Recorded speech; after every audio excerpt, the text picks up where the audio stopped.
Hello, everyone, and welcome to TFYLP, episode number 320, recorded January 23rd, 2019. I am your host, Ron Land, aka Weird Wolf. Along with me this evening is Headmaster Don. Hello, everybody. Headmaster Don. Hello.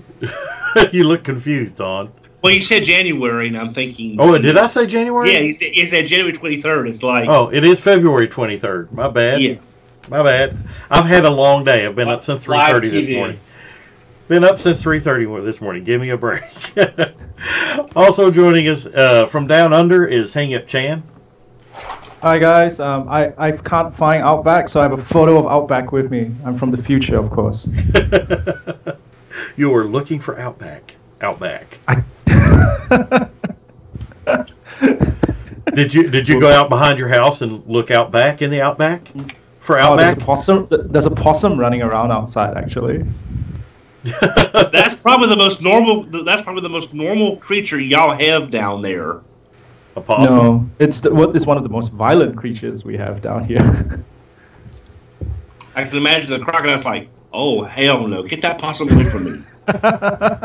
Probably accurate too. And also joining us is Rick Alvarez and his T-Rex bone buddy.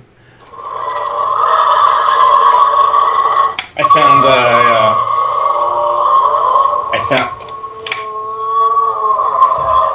found a new thing to take apart and put into my display.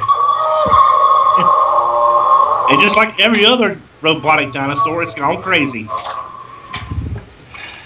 Gone crazy. Gone crazy. It done gone crazy now. It done gone crazy. I'm from the South. I can get away with that. I'm from Kentucky. I sound like that by default. Yeah. Apparently, as King said a long time ago when he went in person, he says, "Your accent's even worse in person." I said, "What accent?" That's true. And what's weird is King doesn't have an Australian accent. No. I get that from my wife. You'd think that you've lived there long enough you'd start picking up the accent. Well, unfortunately, to the rest of the world, Australia is, rest in peace, Steve Irwin, and Men at Work. That's the two biggest examples. Am I dated? I was starting to say, am I dated and thinking Crocodile Dundee when I think of Australia? Yeah. I think Yahoo Serious. Yeah. Do you still have Yahoo Serious in Australia, or did you return him to the wild? I don't know. Never actually bothered checking. Let me find out on Wikipedia. In other words, he doesn't know who the hell you're talking about. Yahoo Serious? It's like you recognize those words but don't understand what I'm saying. I remember. Was he a comedian? I remember the name, but not. Yeah, he was in that movie Young Einstein. Oh. Notice how we all said "oh" the same way, like "oh." No, he's still alive, evidently. Evidently. Let's see. What's his personal life like? No, don't care. Career. No career since 2000. Lawsuit against Yahoo in 2000. What? No, the last time he did anything was 2007 in a short documentary film. Wow. But he's and for stuff you didn't know you were going to find out about today, it's been brought to you by the letters WAT. What? W-A-T. What? What? Oh gosh. And I'm gonna throw out a controversial start here. Best Spider-Man, Electric Company Spider-Man. Don't at me. I agree. Okay. Followed very closely by the Japanese Spider-Man. Yeah, with the incredible disappearing mech suit that was stolen 12 episodes in. Okay, I think he had an episode. Well, I'm trying to see if I can get the chat viewers. I'm going to have to reauthorize that, I think. Hey, aren't they doing the Leopardon as a mini-plot? Yes, and there was a Soul of Chigokin at one point too. Can't afford. Yeah. Can't afford. Well, I saw they're doing Soul of Chigokin Vehicle Voltron, which I am stoked for. That Vehicle Voltron. All I need is there's two more Soul of Chigokins that I need. I need Tryon 3, which makes because it's a super robot Gundam. It's a perfect thing for Sojo Koken. And since they did Gypsy Danger, they should do the big guy. Sojo Koken, big guy.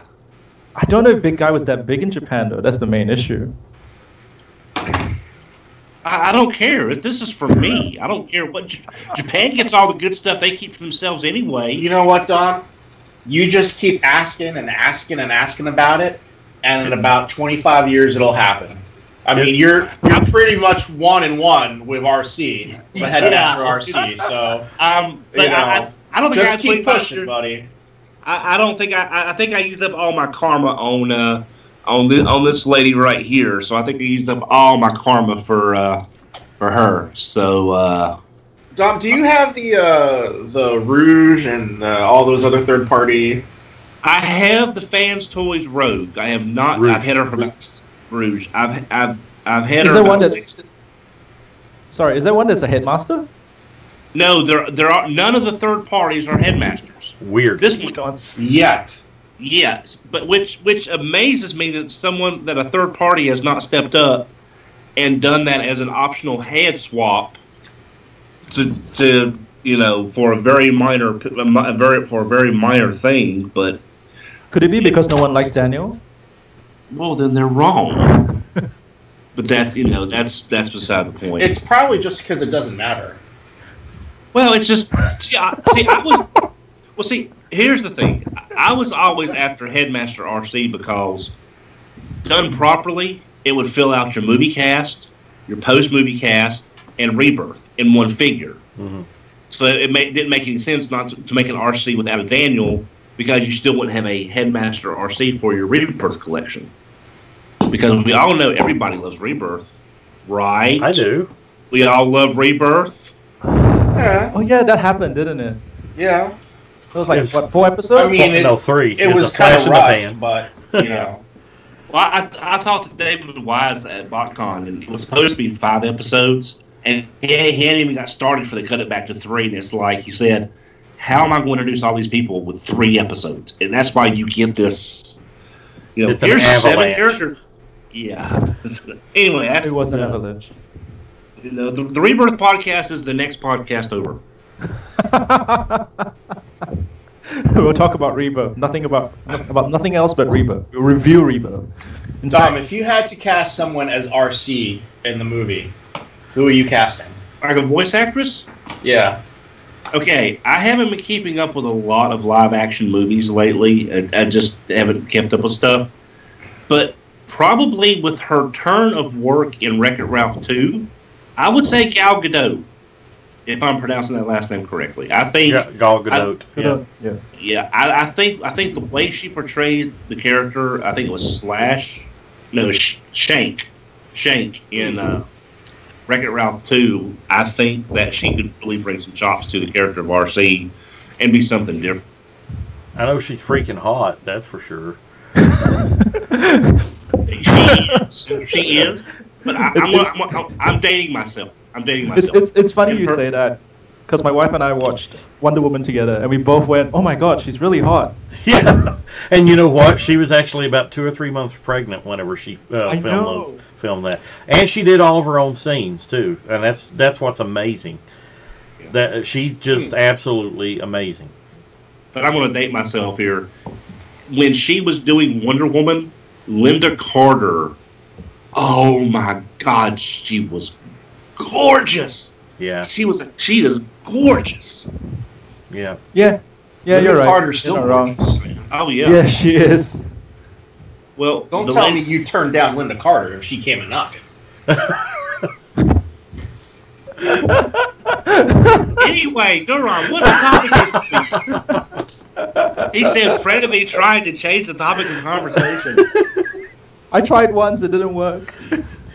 All right. As you can see over here on the left side of the screen, we have our YouTube comments going, and on the right-hand side of the screen, we have our Facebook comments going. As we are live this week on both YouTube and Facebook Live. Last week was a pre-recorded episode because, I love the woman that I live with, and I wanted to spend some time with her and Took some time off. Yes. And that will happen. That will happen more often, hopefully. Knock on wood. But yeah. So that's why we were pre-recorded. Did you propose yet? Oh, I'm sorry. Is she watching? Well, she might be. She doesn't know about the ring.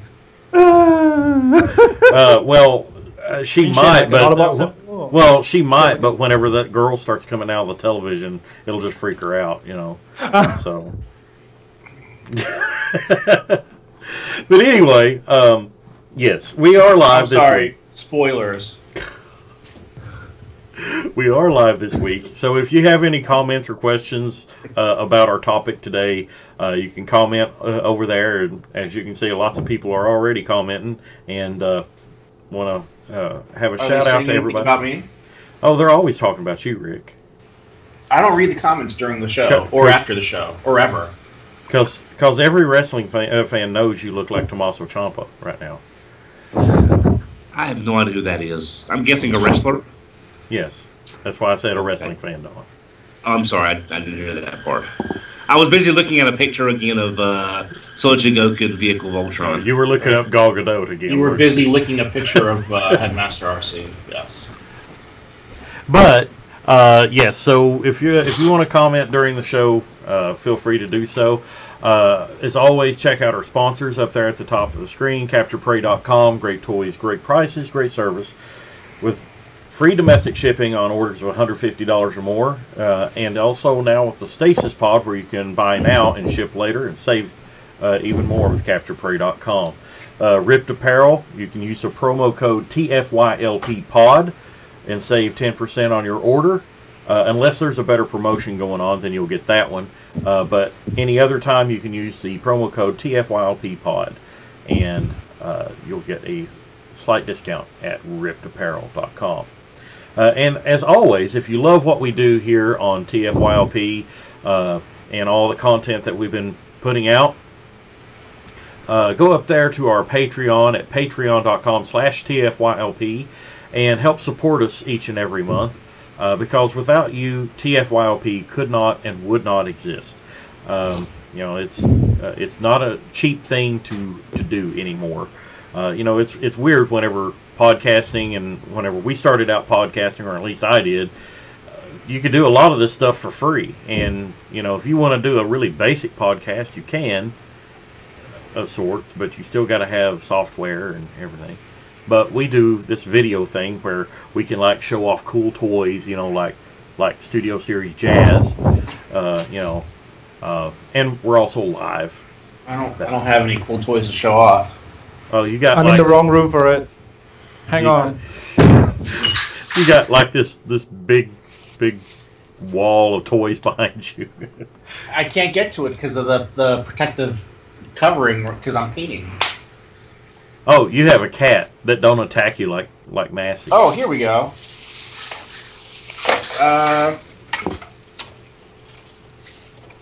Here's just something cool and random off the case. Ooh. This is a sealed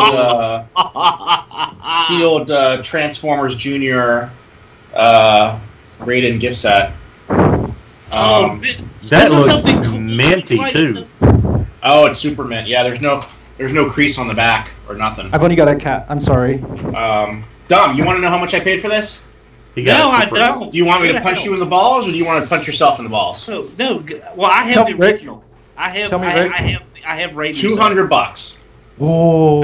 Now I really hate you, but no, I have the original Raiden. I have Raiden. $200 at BotCon 2001, I think it was. The most exciting thing I got recently is Sonic Bomber that combines with Diatless. Only paid $80 for him. He's not complete, but that was the most exciting thing I've gotten in the last few months. Well, I mean, I really didn't prepare an ouch my wallet. Yeah, I did. But y'all go ahead. Well, I just showed the only thing I got, which was Studio Series Jazz. How's the Studio Series? What's that? How's the Studio Series? Is it a good set of toys like this? They're better than what we've gotten to date. I think they're one step under Masterpiece, in my opinion. Now, they are a lot of hit and miss, though. There's still some turds in the line. But which ones? Well, Tank Megatron is still Tank Megatron. I mean, he's still. Duh. Yeah, that Brawl is kind of weak too.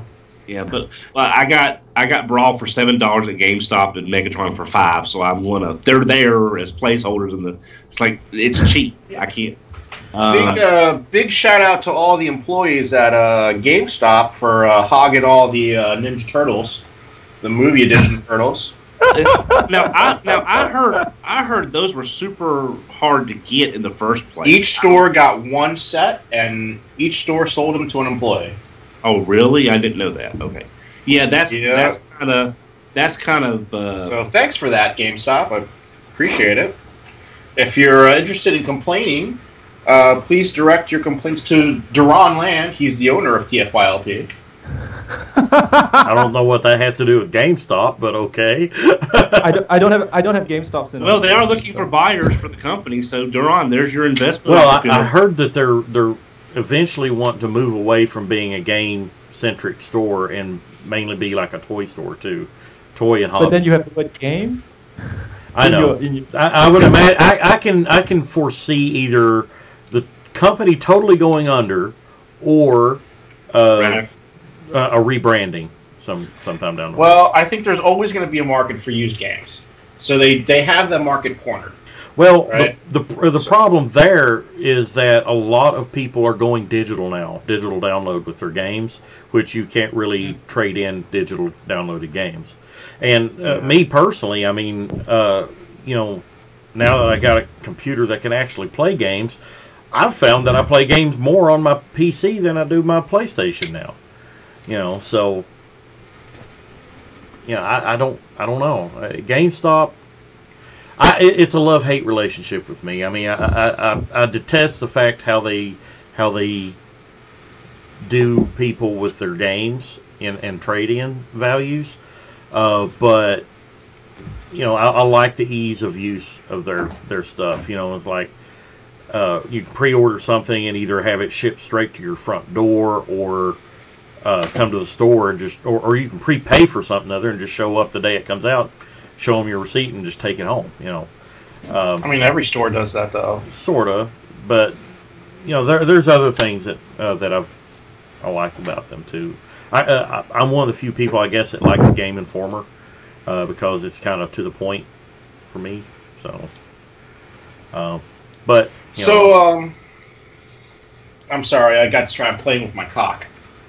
Your cock. Hey, good night, everybody. Yeah, if you're watching the show, you'll know what he meant. Yeah, I'm just trying to get all the old dried up cock off my cock gun. Yeah. I've been cocking the ceiling all day. For those that don't have Rick's horrendous accent, it's called caulk. Coke? Caulk. Caulk. Dom, I think between the two of us, say that again, we would agree that say that really slowly. With the accent. Caulk. Caulk. Anyway, I'm trying for the accent. I can't do it. You have the accent. So listen, Rick, if DiGiorno's ain't delivery, then how does it get to Walmart?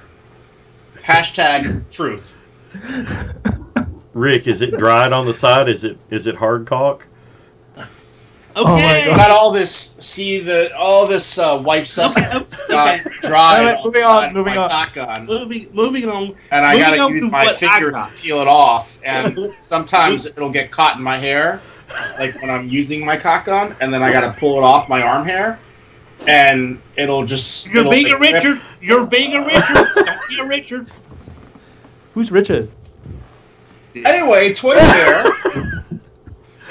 Don't be surprises there. I mean, we didn't have any big revelations, right? Other than hey! I've got ouch my wallet. I got some ouch my wallet. All right, lay it on us. Okay. Thanks to the GameStop clearance sale, I got GameStop. Fucking games. I got Kirk and Picard for $5 a piece. So now it's Kirk. Why though? You got that? What is that? Dawn. Because it's Kirk and Picard. No, but what line is this? I've never seen it. I'm more of a Cisco guy, so. Dawn, what? You mean the most boring captain in the universe? Oh my God! You're lucky you're on it, motherfucker. Yeah. they're McFarlane, so maybe they won't break out of the package. I'm a little worried. Right now they're Schrodinger's figures. In the package, they're intact. Coming out of the package, who They won't knows? stand. But Don, Just remember, when they come out of the package, since they're McFarlane, they won't stand or hold their weapons. I actually have some spare DC Universe stands I can set them on. Don, whenever you went into GameStop, did you ask for Jean-Luc Picard, or did you ask for Jean-Luc Packard? Alright. Now, I also picked up, I'll show this off. I showed this off pre-show. I got this at, now, if you like Bumblebee, and who doesn't love all the Bumblebees we get? This is the Bumblebee headquarters. They came out a few years ago. Yeah. Yeah. $20 at Marshall's. Yep. Great. I think the only exclusive in that set is the 77 Camaro, which has no battle damage on it. That's the only thing exclusive about that set is that one figure. Well, I got it mainly just because I had a $15 gift card my girlfriend gave me. Yeah, it's a beautiful set. So basically, it was $5 out of pocket. I have Barricade. I don't know why I bought him, but is he bad? Well, I don't know. It was an impulse buy because I really wasn't planning on buying Barricade. But when I saw him in the box, it was like, this isn't a bad-looking figure. I'll get it because it's the only one they have. So that's kind of probably part of the reason. You just bought it because you wanted to buy something. Yeah, that was probably it too. There's that. I like to point out that this series is shell forming in Australia. Really? Really? Well, what's the most prominent figure? Barricade. Barricade and now, the other Decepticon with the dreadlocks. I don't know his name. Crowbar. Sure. Crowbar, Steve. Yeah, my Walmarts are empty. They've got a few Micromasters, and that's it. And bots. Oh man, those are so popular at the moment. It's ridiculous. Yeah. Hey, what's Australian retail on the Studio Series? They're 20 here for deluxes. What are they down there? $39.90, I think. That's why they're shelf forming. Oh, it's yeah, but you're looking at it. Yeah, you're looking at it from $39.90 US. It's not $39.90 US. It's $39.90 I know. Australia. It's just it doesn't help. It's probably about the same for them as it is for it's shelf forming. It's only shelf forming really the unpopular characters. I think. I haven't seen a Jazz in a while. There's a few tank Bumblebees around. Evidently, they're not fantastic. But you can't find a single Bumblebee. Yeah, so let's talk about the tank Bumblebee for a second. I have not seen that one. As far as I can tell, that figure has never appeared in the film. Oh, wasn't it in the Bumblebee? Yeah, no, he was a Volkswagen Beetle in the flashback. No, he wasn't a tank car. No, that's right. No, that's right. He was a staff car in Last Night. Yeah. Yeah. Okay. Isn't it in that photo in World War I or something like that? World War II. He's in the background in the castle. I've never actually watched the movie. Oh my God! Studio Series is doing the cantina scene. Sir Paladin on YouTube comments said Jazz is there and there. Just ask Megs. Oh. I see what he did there. I see what you did there and also over there. And now your Masterpiece figure can do that too. See, if Takara and Hasbro wanted to be real jerks, you'd have to buy 2 different Masterpieces to make Jazz. Like, you'd get, like, Masterpiece Movie Megatron, and he comes with the first half of Jazz, and then Masterpiece Movie Megatron Plus, and he comes with the feet of Jazz. Oh, no. The second Megatron could be the dark, hyper-painted version they came out with. Yeah, I got... Just quickly, Jim's added something to the Facebook page, and Don, it's for you. Oh my God! Oh Lord! I'll look here in a minute. Okay. So, I got World War II Bumblebee. I bought a second Sideswipe because Sideswipe is the only movie character that I want one in the box and one loose because I love Sideswipe. And this is a great looking figure. I really like this. I opened that and it broke in 3 places within 10 minutes. Really? Yeah. Don't open it. It doesn't say McFarlane on here. I know. And now we got DC going to McFarlane, so who knows what's going to happen on that whole. I just screen shared it. And two more things I got. I don't know if I showed this off last time I was on.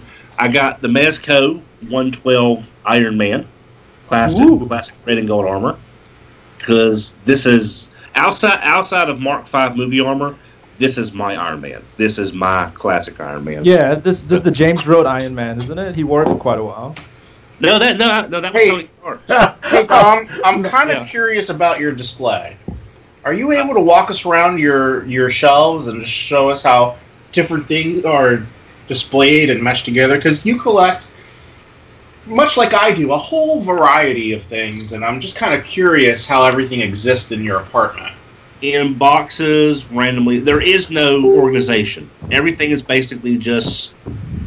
I've got the most organized thing that I have is Masterpiece, most of my third party, and of course, Brave. I believe it's pronounced Brave. Brave. Night Sword says Megatron comes with the bottom half, Prime comes with the top, and has a voice chip that says, "Aw, Jazz." It's a Build-A-Figure. I love it. That's right. Oh, It's Jazz. Oh, Jazz. I hate the fact that at the end of the film, Jazz literally gets ripped apart, and all he gets is Jazz. Anyway, Yet somehow all these other characters die and come back, but Jazz is the one asshole Jazz who doesn't come back. Okay. And the last... It's like EO. He's using EO's voice. Oh, yeah. Jazz. And the last thing I got is Goes Jazz. Oh, look, he can't do his jazz hands anymore. Anyway, the last thing I got was something that I was expecting yesterday. There was a snafu with FedEx from Hasbro Pulse. Luckily, it got sorted out, and now I have the combat Megatron. Yeah. There's already third-party companies making missiles for it. Wow. What Megatron is that? I've never seen that. That is the Siege Megatron. Yeah. That's based off, the Deco is based off unreleased G2 Megatron. Yeah. Ah. If you remember the KB Toys Bludgeon that used the Hero Megatron, that toy should have had this Deco when it would have been a recolor back during it. Those molds are still available too, which is crazy. Yeah, and the Scourge, that Hero Prime is one of my favorites. It's such a freaky looking Optimus, but I love it. He can't stand up though. Well, if you balance out the air missile launcher, if you kind of do them like in a Megatron style kind of pose with the missile launcher, it kind of balances out. But yeah, both him and Scourge have issues standing. That's the same mold they used for the Robot Masters, isn't it? Yes, it did. Yeah, the Two-Face, whatever. Reverse Convoy. Reverse Convoy. Okay. Yeah, that's Reverse right. Convoy. Yeah, and other than that, that's all I've got. Other than I do have Magic Square Optimus Prime ordered. Optimus Price. Hey, let me throw out a random question to the panel here. Duran, you go last. If they made a G2 out of a G2 Masterpiece figure, what character is it based off of? Other than Sideswipe. Hang. Which one? So a G2 as Masterpiece? A G2 Masterpiece figure, which one is it? Oh, it'd be Laser Rod Optimus Prime. That's my favorite. Okay. Third parties tackled that one. Okay. Laser Rod. Duran's Day. Well, you're not going to go to Dawn next? No, he goes last. Oh. Well, since Hang took mine... you can agree with Hang. I agree with him, but I'm going to throw another one out there. Windbreaker. Ooh, yeah. I like it. I like the toy. It's okay. A cool little toy. Okay, I'm more of a Rapido type of guy. So, that's why, by the way, one of my favorite things was when we did Rapido for BotCon, his tech spec was in Spanish. Yeah, that's right. Did you write it? I started to, and then I didn't have time to finish it, so we had someone else finish it. That That Rapido is considered one of the best figures y'all ever did. Everybody, I've never talked to anybody that doesn't love that figure. Really? Yeah. Yeah. I felt it was the wrong body for it. I mean, the only thing that saves it is the head, but I just felt it was the wrong body. But we just picked Rapido because of his, Yeah. It's Rapido. He's he's Spanish. Eh? And I still remember the line in the comic when Skybite comments that he can't see over his own hood. That was a really Yeah. Hits home. So dumb. G2 masterpiece. Who's it going to be? Okay, this is going to be a little decisive because it depends on if you call it G2 or not. It may be late G1. G1.5? G1.5, if you want to look at it that way. Thunderclash. Or I consider that G1.5. I'm talking straight up G2, Dom. Straight up G2. Okay, all right. How about Turbo Master? Is that still 1.5? 1.5. Okay, all right. Okay. Yeah, it is because the Turbo Masters came out at the same time as Thunder Clashes things. It was a G2. Euro one. Yeah. I'm going to say I want G2 Mirage. Because then we would have a regular Mirage, and then we get the G2 Mirage. And then the Diaclone Mirage, and then, and then the Disappearing Mirage, and then, right. Yeah, I'll see if I can't find a picture of G2 Mirage so you can put it up, Duran. Was it not the So the I have a South G2 Florida Mirage cars? story. Yeah, it's the mode in Car Robot, right? It's the one they used in Car Robots. No, it's not. So, everybody shut up and listen to me now. So, I have a G2 Mirage story. So, when I was at Hasbro, I actually had the G2 Mirage painting in my office. The box art painting. Which was the G1 painting, just painted over. And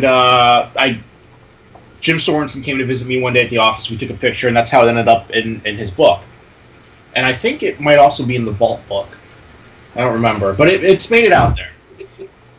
It's pink and white, and it has crocodiles on it. It's very South Florida.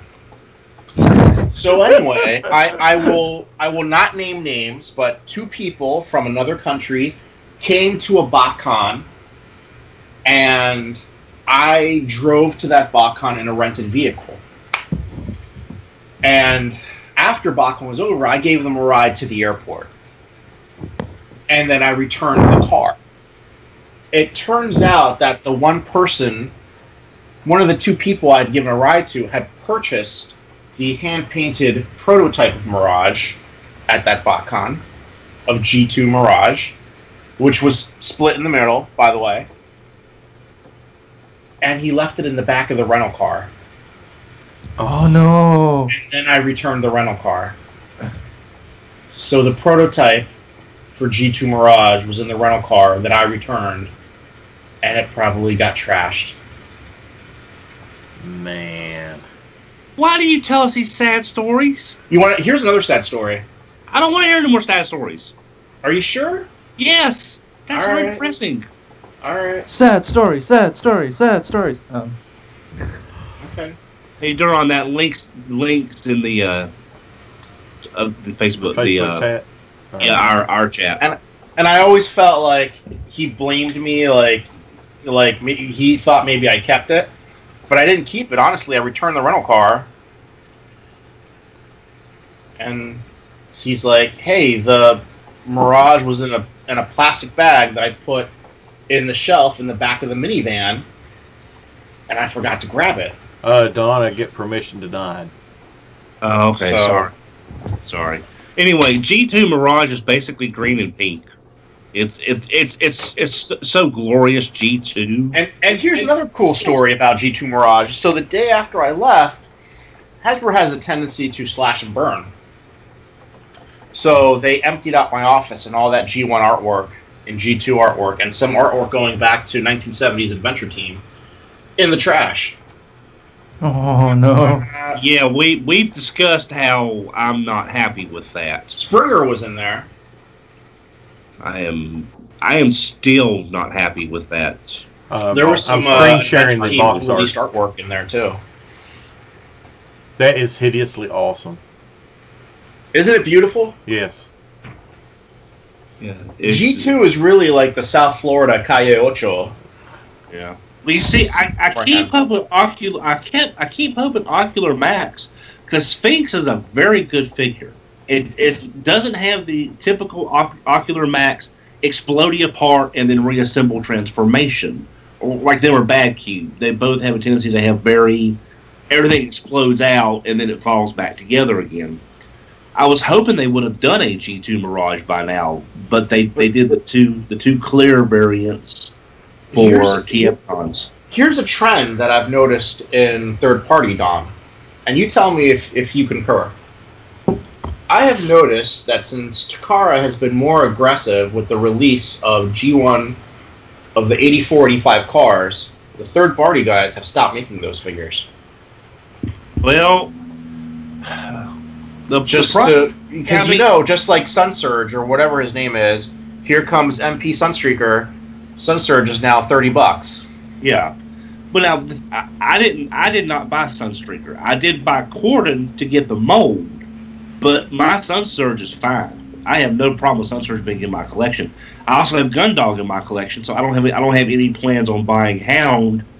And we've talked about this on this show, and I talked on RFC about the replacement. About do you pull a third party off the shelf when the official comes out, even if you don't think the official warrants the repurchase of that character? We talked about this before. But that actually will lead us into our main topic, Don. Oh, okay. Ooh. 41 minutes into the show, but I think you're right. But I think we're also seeing them shifting focus a little bit because we have Savant, which is a skids. I don't think Takara is going to be doing a skids anytime soon. I really don't. And we'll probably see other third party characters. It's like the new Bumblebee. I do not like that Bumblebee. I don't. I love that Bumblebee. It's the most animated, accurate figure I think we can ever hope for. Period. In Masterpiece, it's taken Masterpiece to a new level because. All right. Well, that level needs to be scrapped because those feet are trash. All right. So let me step back a second. The feet and the backpack, as they look at this stage, before you really crap. Before you say something, Rick, Don. Now this is a good starting point for our main topic discussion, and our main topic of discussion is judging toys before they're even released. We love them, we hate them. Oh, good. And Don, you're starting off with a good one right there. In the MP45 Bumblebee, a lot of people is hating on it. There's a few people that loving it, and they're like, I'm going to buy it regardless. But there's a lot of people that's like, nope, not interested in it. And with me, MP44 was announced, and I'm like, why do we need? Why do we need another Optimus Prime? We had MP01 and then MP10, now MP44. So, I sat there and I looked at it. I'm like, yeah, it's very tune accurate, but do I need it? Do I want it? And it took so long for me to really warm up to it. The more I look at it, the more I liked it. Quite frankly, there's not as much to hate about it, in my opinion, as there is with B.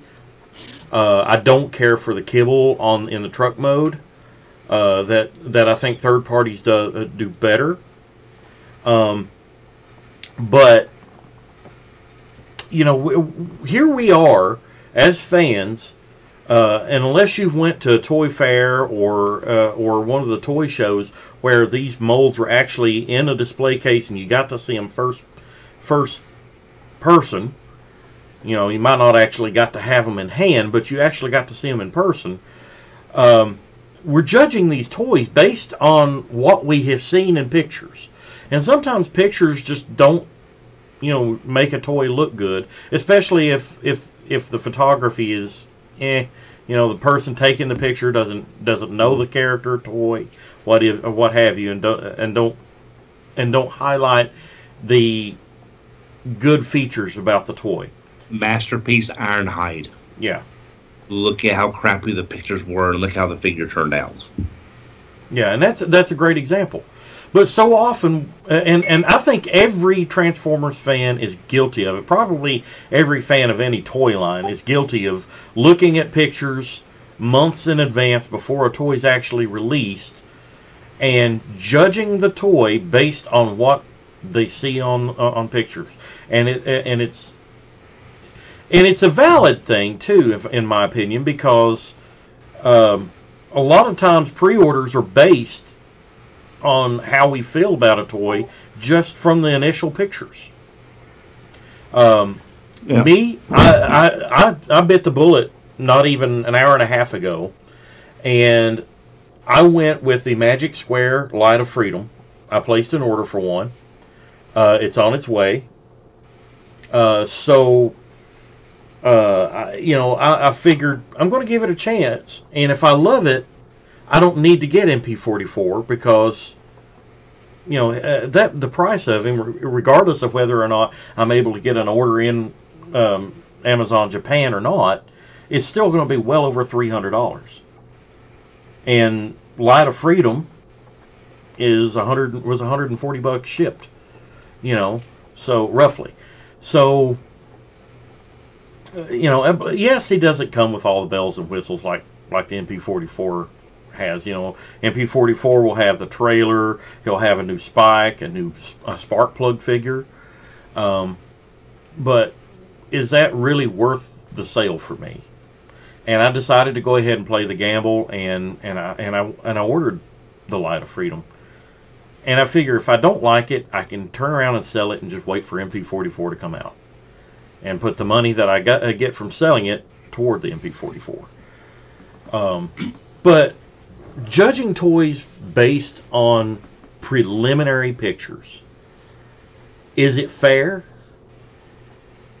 What do you guys think? Don? Hey, y'all guys mind if I go first? Y'all mind if I go first? Go ahead, Don. He froze. And he froze. Great. He's probably still talking right now. Doesn't even realize that he froze. He'll come back and he'll be right in the middle. So I'm going to say what I was going to say before. And, all right, so... Yeah, my connection dropped. Yeah. Okay. God damn it, he's back. Go ahead and let Rick... talking, Dom, so now you have to wait. So here's the thing. Toy lines go through, you can call it maturing processes, revitalizations. For a toy line like Masterpiece, which has been around since 2004, maybe? Is that right? 2005? It's still amazing that we still have a Masterpiece toy line, given the life cycle of most toys. So, we've already seen Masterpiece revitalize, where Takara has skewed more towards animation in the last few years. But beyond that, now we've seen the third revitalization of Masterpiece, where Takara is going full-blown animated. And that's what that Bumblebee is. And that's what that Bumblebee and that MP44 represent. They represent the third iteration of what Masterpiece is going to become.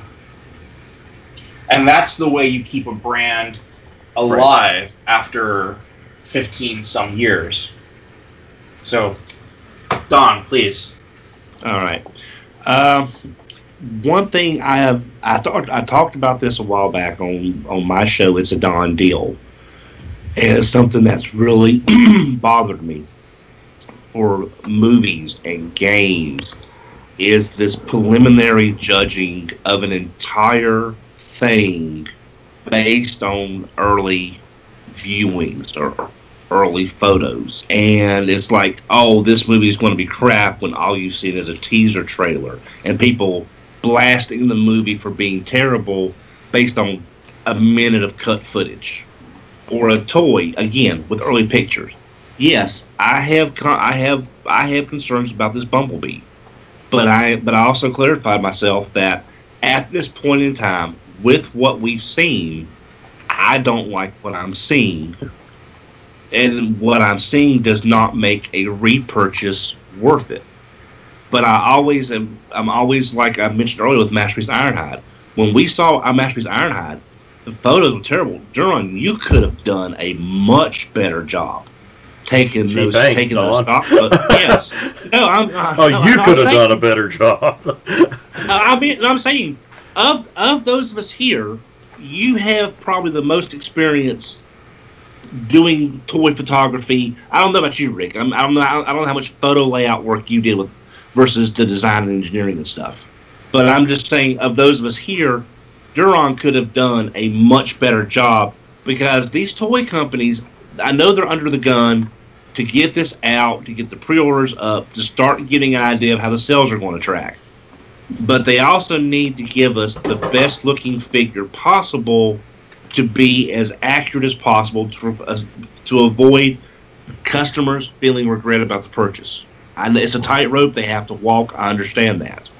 But you can't hate something completely based on these early photos, an early video review, a trailer, a synopsis. You can't judge an entire work. A lot of times we're judging something based on a great proto, or even worse, a CGI rendering. A render. Right, or a Photoshop of a great model. Exactly. So I'm going to use an odd example. I'm a big Kim Possible fan. They're doing a live-action Kim Possible for Disney Channel. I have seen the trailer. I have reservations. I have a lot of reservations. But I am not judging the movie that I have not seen as a complete failure based on this trailer. And that's one thing I hate to see in our fandom, is people looking at these early photos, these early reviews, these early snapshots of a single point in time where this figure isn't even done yet. Yes, I'll admit, I get a little upset, like on MP44. I kind of like what I see in robot mode. The truck mode, for what you're paying, and to me, you can't use the argument, well, you're not keeping it in truck mode. Maybe not all the time. I've actually displayed mine in alt mode before. Right. And that truck mode, that bed of that truck is so kibbly. Well, the robot parts are very, very evident. Right. So, for what you're... And again, I understand the constraints of our technology. Until we get Transformium, where the stuff just changes based on our mental desires, it's not. That takes away from what the Transformer actually is, Don. Kibble, and you have to separate the idea of what it's supposed to be and what it actually is. Right, but for the money I'm paying, and I was already the robot mode. This is one of those things that. Something was off about the robot mode. I couldn't pin down what I didn't like. It's just something about MP44. My dynamic sense was tingling. That something I think it was just the price that shocked you, Don. No. Well, I mean, that is a factor, but we'll get to that. Yes, I had a pre-order at Amazon Japan for $314 when it was up, and I had a pre-order. But the more I looked at it, and the more I thought about it, and the more I looked at MP10, and then Magic Square, and also Transform Element came out with both. There's two good third-party Optimuses out there. And I just did not see the value of buying MP44 based on those hesitations I had with robot mode, the dislike of the vehicle mode, versus what I can get, to me, a better-looking figure for the shelf. I don't think that's much. Now, does that idea change if you see that someone's making a third-party add-on kit before a figure is released? Believe it or not, I have bought maybe 2 add-on kits. One of the ones was to turn the Evasion Mode Optimus into a kind of Super Genrai. I think it. I don't remember who made the kit, but it was the one to make. I think you had the same kit at one point. I had it's the one that. It's the one that came in like the. It was Evasion Mode Optimus that was turned into kind of like a movie Super Genrai with the. I did not have that. See, one. that's funny. No, I put that on my I- generation shelf. I know what Don's talking about. I've actually seen that before. I know what you're talking about. I never owned it. Though. Yeah, but I have not bought that many kits because there's not. They don't add enough. The only kit that I've seen recently that I want is that Age of Extinction Grimlock kit. But I decided to sell my Grimlock to fund the Magic Square Optimus purchase. You know what? I have that kit. It's not worth it. Oh, really? Right. Yeah. But I just, Not think, for what they're charging for it right Yeah. now. I think as a fandom, we need to be more open-minded of how something is going to turn out. Yes, you're basing your pre-orders on these early photos. And I think the manufacturers need to make sure that the photos they're giving these retailers are the best and accurate as possible at that point in time. Because we all know things are going to change. I like So what. how do you feel about those CGI renders on that Hasbro's been putting out? I don't like ordering based on a render unless it's a character that I know for a fact, like that Skids. When I saw the great prototypes of that Savant, I thought I'm going to get this because I don't see there being a Skids war going on between all of the third-party people. I'm trying to get us the best Skids. I don't see that happening. I like what Sven Michael Mays said on there. He said, "Fair or not, I can only afford so many. Picks and review channels are what I've got to make the case." So, and that's another thing too. Is a lot of YouTube reviewers will get an early sample, a production sample.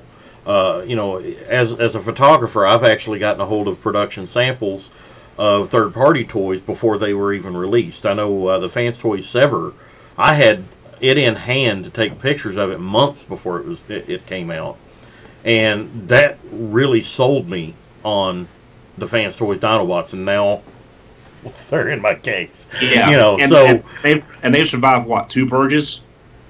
Yeah. And I actually own 3 production samples right now. The Fans Hobby Monster Bots, all 3 that have been released are all production samples. So, it's like you photograph them and keep them. But the thing is a lot of people base their decision to buy not just on official photos, but they'll get it in the hands, and I think that's a smart thing that a lot of third-party companies do. I don't expect Hasbro to do something like this, but it's a smart thing for third parties to get it in the hands of the people who will actually buy them. And whether they're a photographer like me or a video reviewer like Bobby Skullface or P.R., they'll get them in their hands, let them mess with them, and let them put their review out. Hank, what are you Well, gonna say? I'm not sure about the whole Hasbro thing. I go to Toy Fair every year in Melbourne, and Hasbro has their figures out for us to look. They even bring it out to the local fan group in Melbourne. Like, they bring it to a hotel in a food court, surrounded by general public, and show us how the new toys are like. This happened with Titans Returns. And we reviewed it at that point when we were playing around them. And yeah, they're prototypes, it's badly painted, stuff like that. But I don't think that it's just third party really doing that. And you guys know I have my reservations about third party. I don't buy third party, and generally I don't buy masterpieces. But what you guys are talking about, I feel like works with all toys. I used to judge toys by prototypes. And you guys know I don't only just collect Transformers, I collect Super Sentai, Kamen Rider, stuff like that.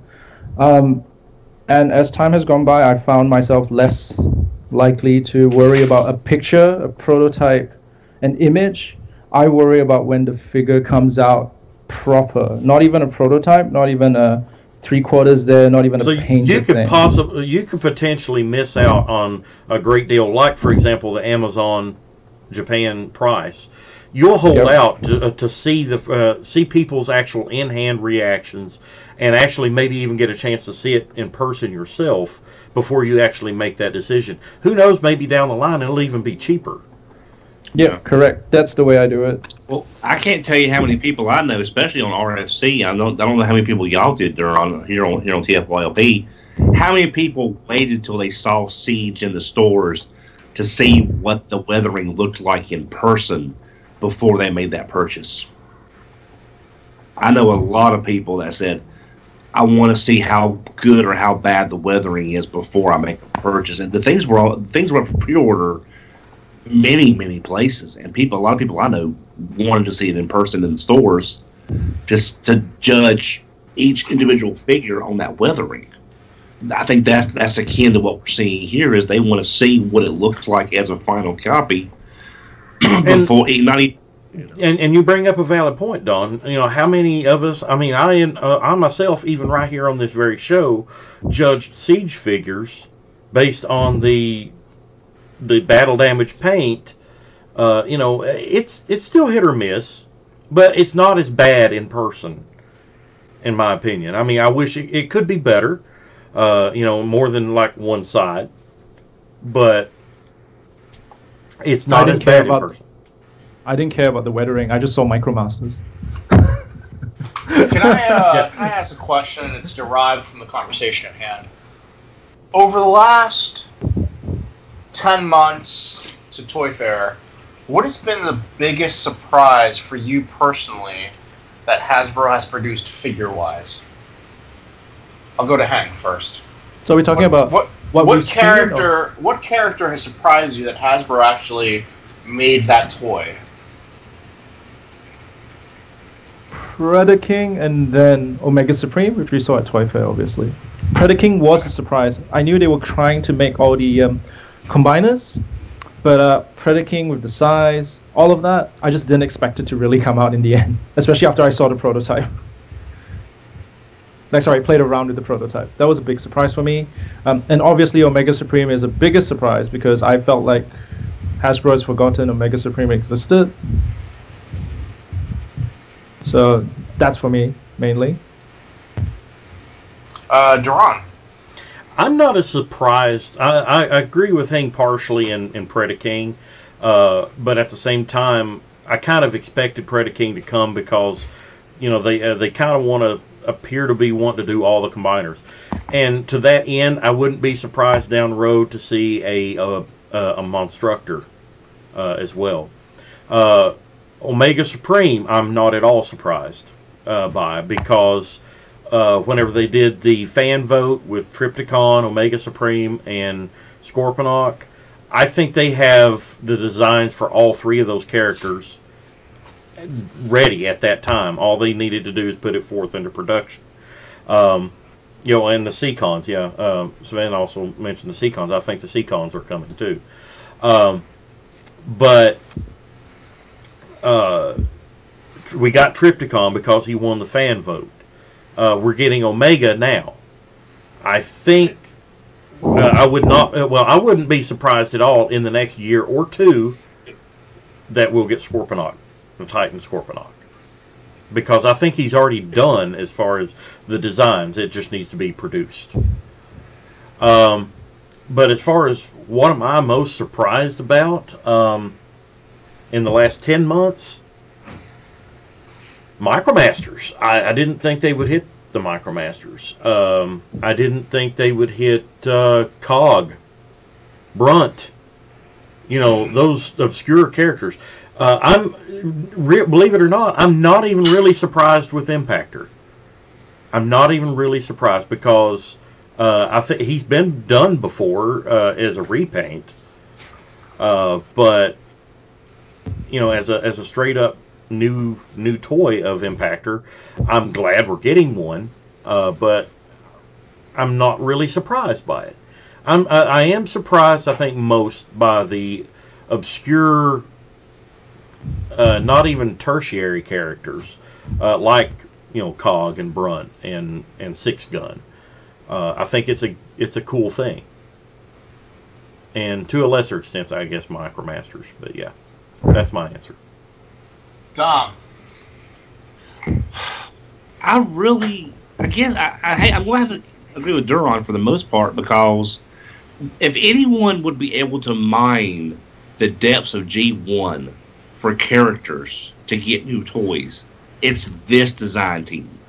This design team, they are deep in the G1 well, and they know these characters that need, that need new toys. So yeah, Six Gun, Cog, Skytread. I mean, once we got Battle Trap, Skytread was kind of a given at some point because Hasbro has said they like to make groups. So it may take 6 years, but once we got Battle Trap, you knew Flywheels was coming. Right. Yeah. But nothing has really surprised me that they've made on the good side.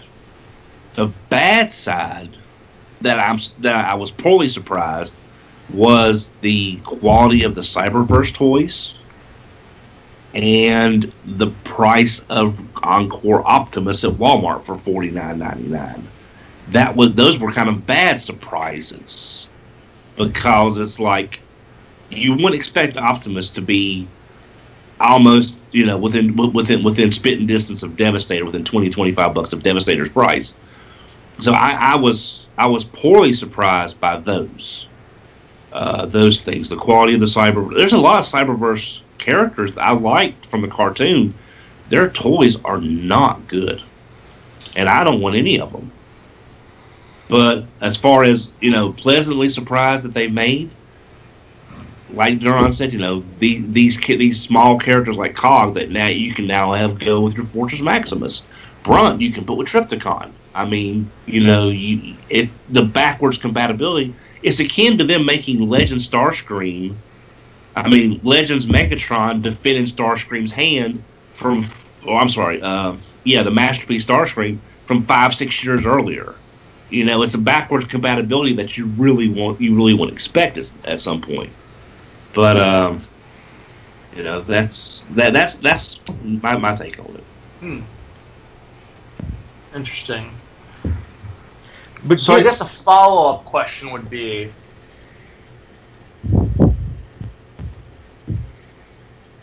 I'll come back to me. Well, Rick, I want to ask you, since you've seen how the sausage is made, as it were, how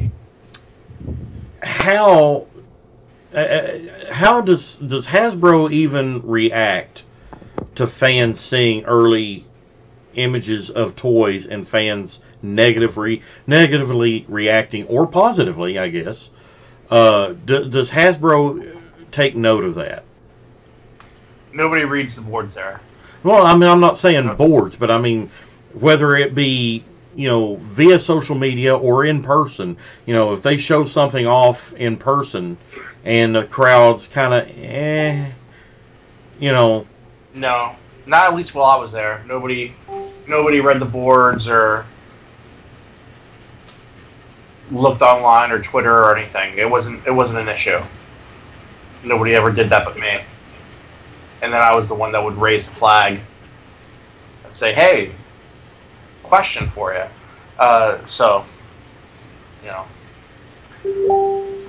Somebody's sounds are coming through. But so you actually brought them forth. There were times where I brought forward, "Hey, should we be doing this? Hey, people are saying this. Can we revisit this? Can we look at this? Can we consider what we're saying?" And only once did it get attention, and I don't feel I'm at liberty to say what it was. It wasn't a toy item. It wasn't for a toy. So, so we know that. So Hasbro doesn't really pay attention to whether or not we like a toy or not. I guess would they pay attention? Would they? You're saying it the wrong way. Hasbro doesn't pay attention to the boards, or forums, or Facebook, which is how expression comes to life. They look at the sales, maybe pre-sale numbers. Not even, no. Really? You can't really judge something. I'm surprised that's not even a factor. No, you can't really judge something until 6 months after it comes out. Because then you get the numbers from 6 months beforehand, and then because there's returns, there's damaged product that comes in, and then they give a credit for that, and so all that's adjusted. So you don't really get numbers until later. Well, Rick, this is just a quick follow up to that. We've talked about this before, but for those people who may not know, my stance is that them not looking again, we are a small part of their total customers. We understand that. Not really. We know. Well, I mean, we're bigger now. That's something that's an idea that got stuck in the fandom's head from before the internet really came into its own. Well, we're bigger now than we were as far as a part of their total business, but we're still a small You're part 40%, of their total. motherfucker. Oh, okay. But I mean, we've grown. Yeah. When I was in college, this was the late '80s, early '90s. So again, I'm using older schools of thought. But when I got my bachelor's in marketing, the thought was, if you're running a business and you're not using all the feedback you can get, no matter the source, you're not taking advantage of your resources. There's no time for that. There's only so many people who work in the building. There's no time to digest every little piece of information on the internet, which encompasses everyone around the world. Yeah. But I mean, there's no way to digest that information. I mean, not everything, but I mean, there's not a social media person looking for feedback on social media. No, you know why? Because you have to pay that person, and then you have to give them health care, okay. And then you have to give them a 401k. All right. And then you have to get HR to hire them. No, that person doesn't exist. I know, okay. Nobody's sitting there reading the fucking boards because they're doing their actual work that they're supposed to be doing, so they get paid. Reading the boards is like, I'm on my lunch. I got a half hour. Let me read the boards real quick. Okay. Well, it just seemed to me that them not at least taking a few minutes of the day to check major sites when after a product is released and found commercially available in stores to get some kind of feedback. That's just, it seems to me they don't do any feedback at all. The feedback they get is from the feedback that you submit to Hasbro directly. So okay, the biggest feedback that came to us that was consistent was, these toys are too complicated to transform. Okay. And the biggest issue was Revenge of the Fallen Leader Optimus Prime. I don't know how this works. Make it simple. The second biggest issue was Barricade. To punish and enslave. So many people wrote into Hasbro saying that should not be on the toy. But it was in the movie, which they were fine with, which is strange. Which is why we said, fuck it, we keep it on the toy. All right. We sold 10 million barricades. Yeah, we're gonna keep it on the toy. Fuck you, Karen. So we know that official channels don't pay attention to our initial feedback. But we do know that third parties do, because how many times have we seen third parties cancel toys based on lackluster interest? And they also go on pre-sale numbers too. How many? Wasn't there like a Make Toys Seeker here a while back? Yeah, Galaxy Meteor. Their production units are smaller. Yeah. Galaxy Meteor was the one that they thought they couldn't get out. And the fan community said, "Hey, we want this figure," and supposedly Make Toys found a way to change the factory, did some tweaking, and got the numbers to work because they saw that the fans really wanted a good Cybertron-based Molten Starscream. They haven't put out Thundercracker or Skywarp, even though they announced them.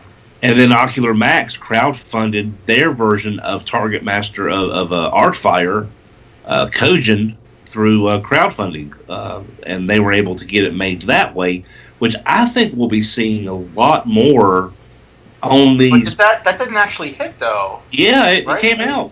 It made it. It came out, but it didn't hit the crowdfunding goal. Yeah, it did. What, the Sunstorm? No, the Ocular Max Kojin. Oh, they're taking They're taking on. I'll take your word on it. Yeah, but it was released, produced, and came out. They're on eBay if you wanted to pick one up. It's just I think we'll see that more now, especially since this 84, 85, 86 pull is starting to really. There's not much more they can do without what the car is doing, going back and giving us the plus versions, which I'm not even going to get on my feelings on that because that is a whole other can of worms. Yeah. Oh my gosh! Party company to a Fortune 500 global company. Yeah. But as an end consumer, we do know that the third party companies are in large part all fans themselves, so they kind of know what we already want, and based on our interests, they can go from that. Although you'd think by now they would start listening to how many more damn Devastators do we need? How many more damn Predakings, Stunticons, Optimus Primes, Megatrons, RCs. But how you'd think they'd start listening to that? But judging, I want to get back to the and wrap up here on the core of what we were talking about. Judging toys from preliminary images. Is it fair or not? Rick, do you think it's fair? As far as Hasbro goes, no, because the designers are not there when the photographs are taken. So it's the photographer who has to figure out, without any visual guides, in most cases, how to put something in robot mode or vehicle mode. They have to just go at it blindly. There were some points where photographers would email the designer and say, I'm completely lost. Can you send me the instructions? Or, I'm completely lost. Can you please come down here? That was a rare occasion. So it's not fair to look at a toy and go, because most toys you're seeing are hand-painted anyway. Hand-painted gray models. So it's not fair until you actually have the toy in hand and you're able to review it, which, go check out our microcasters who review toys just for you. Yes. Now, like King said, though, in Australia, Hasbro Australia will actually bring those hand-painted models out for people to mess with. Now, are you actually able to handle those toys, even if they're not finished? Yes. I'm actually surprised about that. Oh, look, I'm going to tell you the truth. The Australian Hasbro team, the representatives, really friendly, really great. Allowed us to take photos, handle them. To be fair, all of us were very careful when handling them, of course, because they are painted and they're prototypes. They're not the final version. But look, super supportive, super great, and I hope to see them again this year. But in regards to your question, though, I'd say it's not even Hasbro. People shouldn't be judging. I would say it's all businesses, all prototypes. And let's be fair, a photographer is a photographer. Like, I do photography. I'm a professional photographer. Doesn't mean I can take photos of toys well. And any photographer, if not given some instructions, or at least have some prior knowledge of what they should be taking, would struggle. And that's for everything. You watch any version of Toy Fair. It's not even America. Let's talk about in Japan and stuff like that. You can see some really nice photos, and then you'll see some that are really terrible. It depends, even the final shots. You also have to consider too. Most of the time, whenever we as photographers or even videographers get a toy in hand, it's after it's released. And whenever we shoot the toy as a photo or take videos of it, we try to present it in a way that the character is represented. If it's a character that's known for like Megatron or Starscream. Starscream is a very conceited character. A knowledgeable fan would pose Starscream in poses that would make him look smug. Maybe with a hand on his hip and the smirk face on. We would know to do that rather than it's like him standing looking all heroic. Like we've seen in some photos, even official photos. And as Rick pointed out, half the time those are taken by people that really don't even know what they're doing. They're just handed a toy, here, take a picture of this for promotional sake. But whenever we get them as fans, we try to shed that light of, dare I say, the light of love upon that character and toy. And whenever other end users like ourselves, like yourselves, let's say I take a picture of Masterpiece Ironhide. And this actually happened. I got my Masterpiece Ironhide in, did a photo shoot of it, and I posted it up, and there were several, damn, he actually looks good. I want that toy now. And people went and bought it and enjoyed the toy. Because my pictures, I'm just using this as an example, because my pictures turned them onto the toy, where the official pictures made it look like, What was wrong with the official piece? Like I said, the hip skirts and the wheels on the ass, really, is the main thing. What should I be searching for? Say I was searching Google Masterpiece Ironhide promotional photos. I guess, and I really didn't. Me personally, that was one toy that I didn't see a whole lot of issue with. I liked it from the initial photos. And before we wrap, this is one other thing that I wanted to get to focus in on.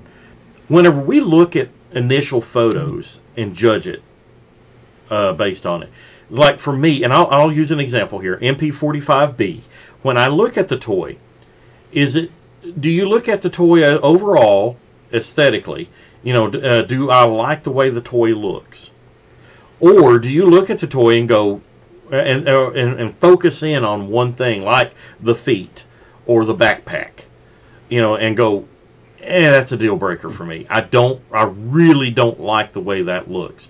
For example, like Masterpiece Ironhide, the hip skirts and the wheels on the ass were the number 1 and 2 things I think I saw a lot of people saying they hated about that toy from the initial photos. Like, oh my God, that's not the way the cartoon looked. Imagine that.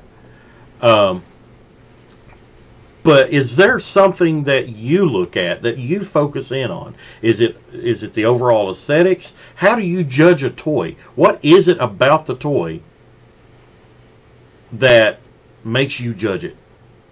That you judge the toy upon? Hank, what makes you judge a toy? Is it the overall aesthetics? Do you focus in on something other? Or is it nothing at all to do with the pictures, and the initial price comes out and go, oh my God, $440 for MP44? Hell no. Pricing can be an issue sometimes. I say that, and I was happy to jump onto Fortress Maximus when it came out. But yeah, pricing can be a problem. But generally, if I look at something, I'm pretty judgmental on aesthetics, visually speaking, I guess. Whether something attracts me or not. And I know Masterpiece, like I said, don't buy Masterpiece, but I can understand where you guys are coming from. I know Masterpiece tries to be as anime accurate as possible, but obviously there are limitations to what can be done. But yeah, I'm all about the aesthetics. And I just looked up the photos. I know what you're talking about now, but to me it looks like they were trying to do a super robot pose. But that's just me. Rick. For me, it's the emotional connection. What do you take away from the pictures that you're seeing? What does it activate inside your head as far as what I saw as a child growing up with G1 on TV? What I know as having experienced a certain number of toys throughout history. Take the character of Ironhide, G1 Ironhide, all the way through today, and then to get a Masterpiece Ironhide and how that makes me feel. It's the emotional connection which is the biggest part for me. Don. Actually, I'm going to agree with Rick on some of this stuff because it's like when I see a new character, and yes, I know, hold on. When I see a new toy announced and I see the pictures, the first thing I do is I say, when I think of this character, is this what I think of? Is this going to be something that I don't already have, like Sunstreaker versus Sunsurge?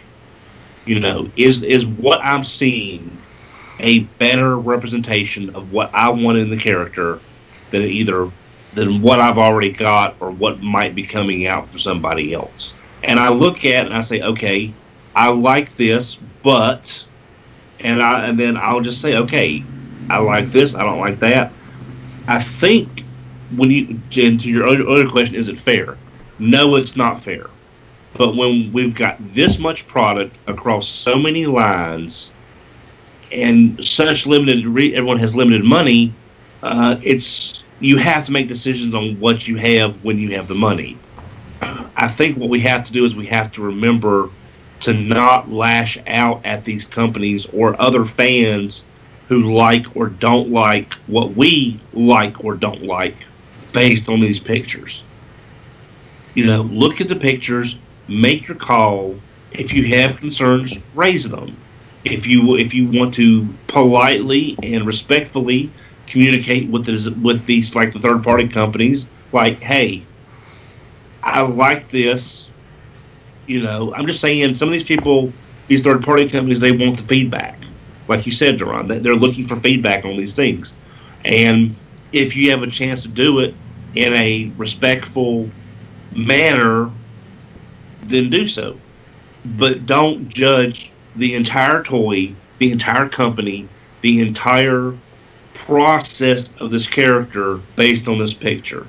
Take it as a snapshot in time and think before you start flaming somebody. Oh, this is the worst Ironhide ever. Well, it's also an early picture and things can change. You know, and I agree that also it's not fair to the companies. You know, if we sit there and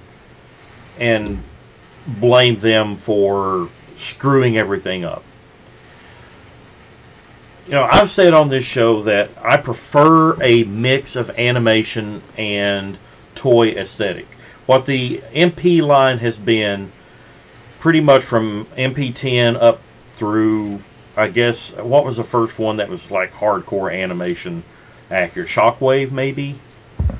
I guess. Inferno? Was it Inferno? One of those.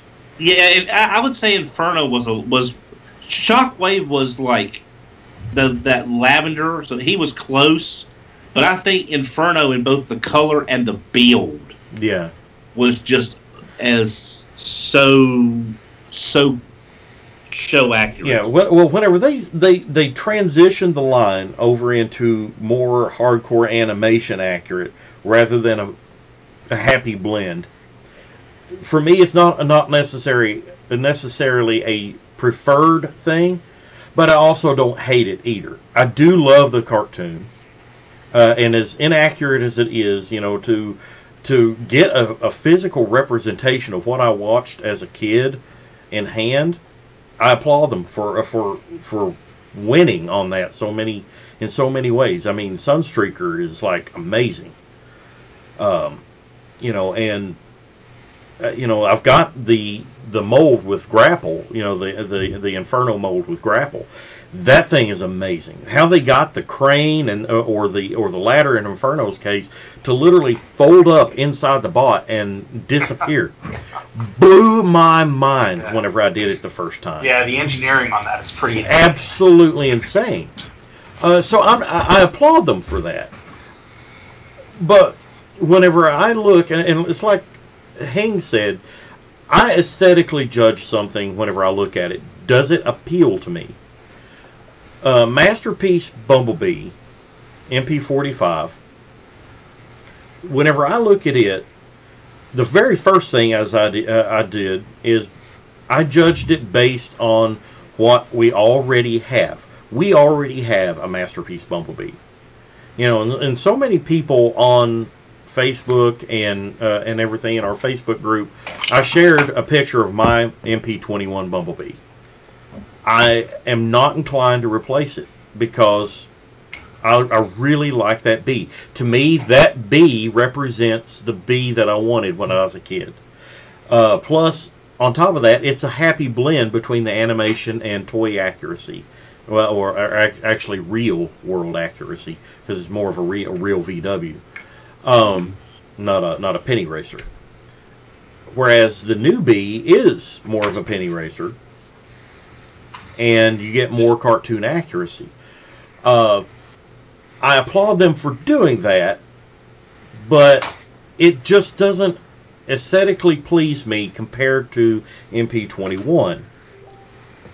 And I don't think that I'm wrong in my assessment. And I'm perfectly fine that other people, they see MP45 and like, this is the bee that I wanted, not the one that we got.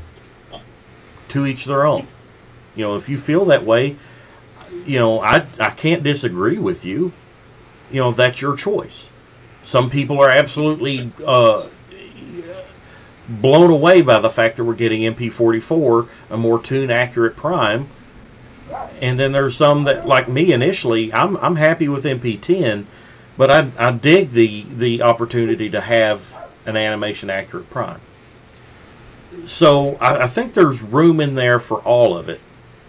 But is it, for me, is it fair to judge a toy based on initial photos? Yes and no. I think it's only natural for us to do that. We judge that. We judge everything, you know, whether it be people, whether it be toys or television shows. We base it on early release stuff, or we base how we feel about people on our first reaction with people. How many times have you met somebody and didn't like them based on your very first interaction with them? But the more you hung around that person, you're like, I kind of like him. You know, kind of like Rick down there. You know, it's like, you know, but, you know, you judge a toy based on how you see it the first time. Right now, I'm saying I don't want MP45. Maybe whenever I actually get one in hand, you know, if say if Orson gets one in hand, I'll mess with it and go, I'm happy with this one. I would get this one. Maybe down the road. But right now, it's one of those things where I see it and I'm like, I'll wait. Or if I like what I see on a toy, I can't wait to get it. You know, it varies. You know, it's not all a negative thing. You know, we focus on MP45 because the initial reactions were so negative with that. But how many times have we seen initial photos on something other? Oh my God, it's the best thing ever. Trypticon. Everybody loved Trypticon whenever, you know, we saw the. Remember the leg? We just saw the leg they took a picture of, and we're like, oh, it's Trypticon's leg. It looks awesome. It was a leg. It was a freaking leg. It might as well have been a turkey leg, you know. What are your guys' closing thoughts, Rick? You know, you bring up a good point. When we saw Trypticon's leg and we all got excited, we saw Omega Supreme's tank and we all got hard.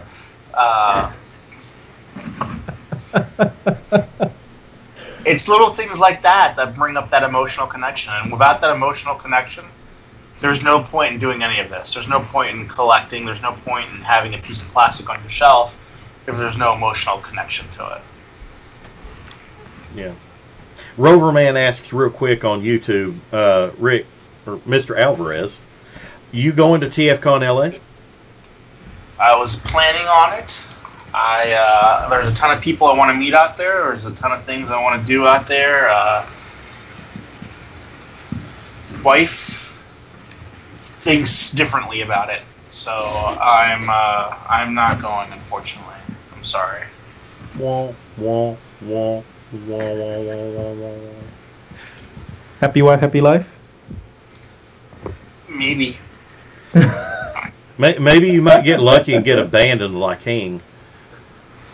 I Thanks for the reminder. I really want to go to TFCon LA, but right now it's just not in the cards.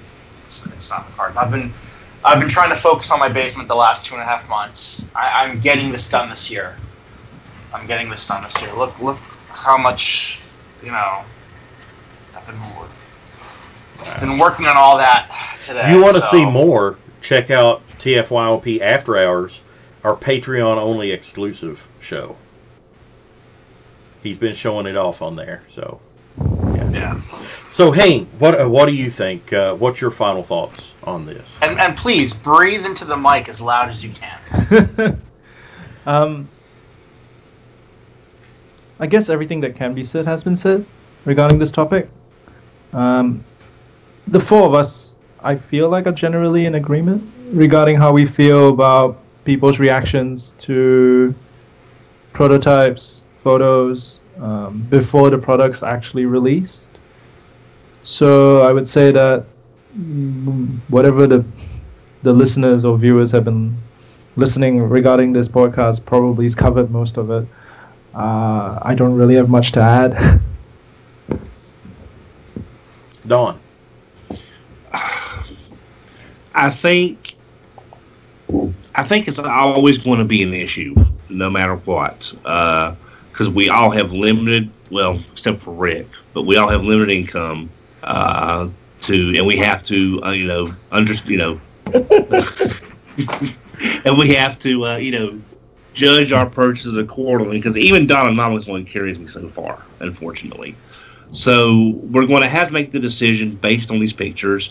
But I think if everybody would just keep it, try to keep it a little more civil, because we don't want to get like some of the other fandoms that we all know of, where it's just, it's just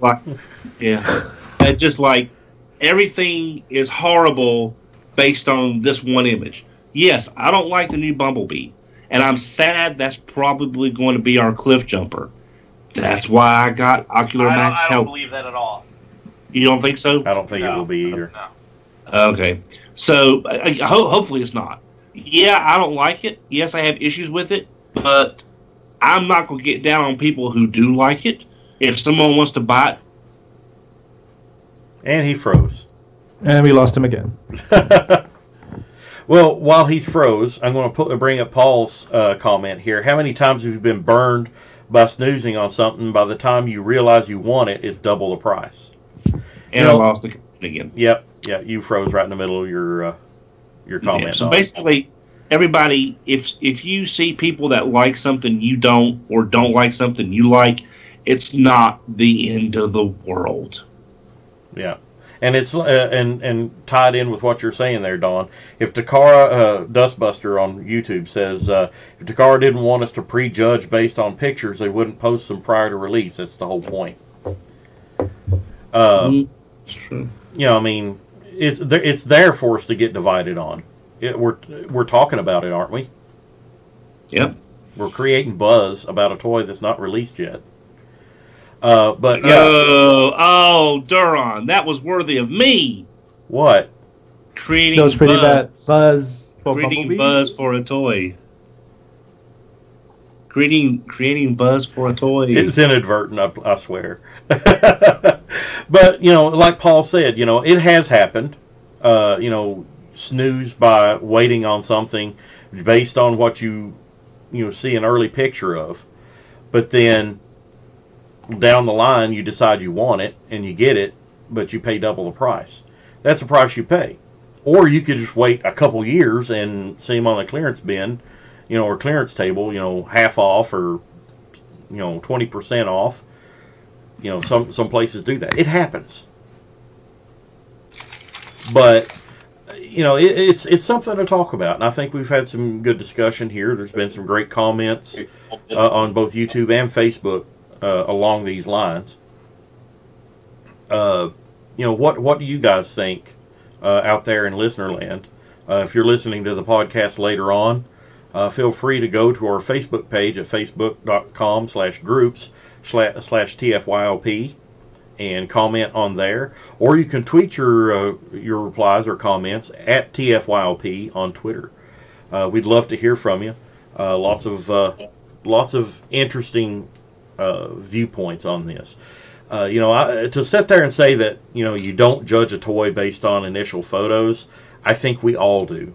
Regardless of whether or not we admit it or not. And whether or not we're vocal about it or not. Some people look at it, and if you make that conscious choice, I'll wait and see how it looks in person, you're making a judgment on it. You're like, there's something about that toy I either like or dislike, but I want to see it in person. You're making a judgment on it, whether or not you admit it or not. And just realize that. Whether you're right or wrong, only you can say, because it's based on your preferences. Everybody's preferences, my preferences are different than Hank's, and different than Don's, different than Rick's, and Rick's is different than everybody else's in the world. If we judge a toy based on how it looks whenever we first see it, there's nothing wrong with that. But at the same time, is it fair to the companies?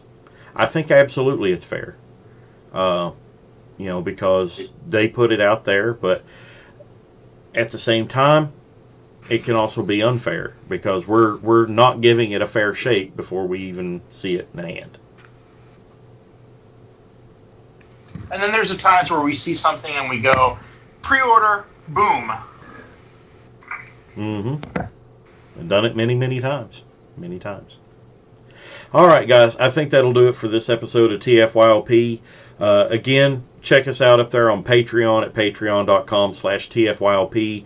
Help us out each and every month, even if it's just $1, $5. It goes a long way to helping continue this show.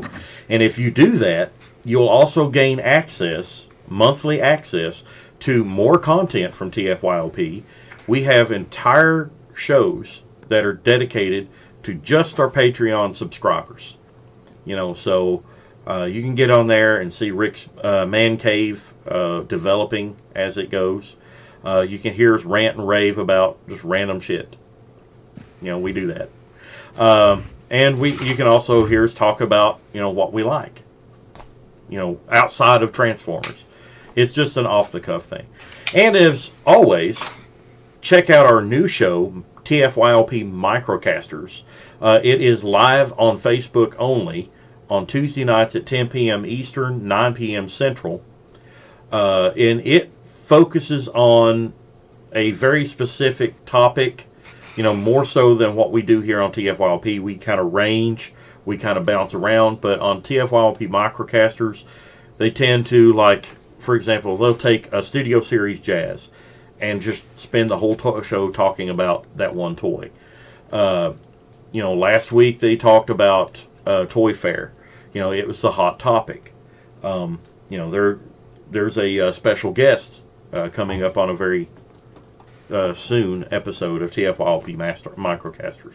So, you don't know what you'll find, but usually it's a review on Microcasters. Again, Facebook Live on Tuesday nights at 10 p.m. Eastern, 9 p.m. Central.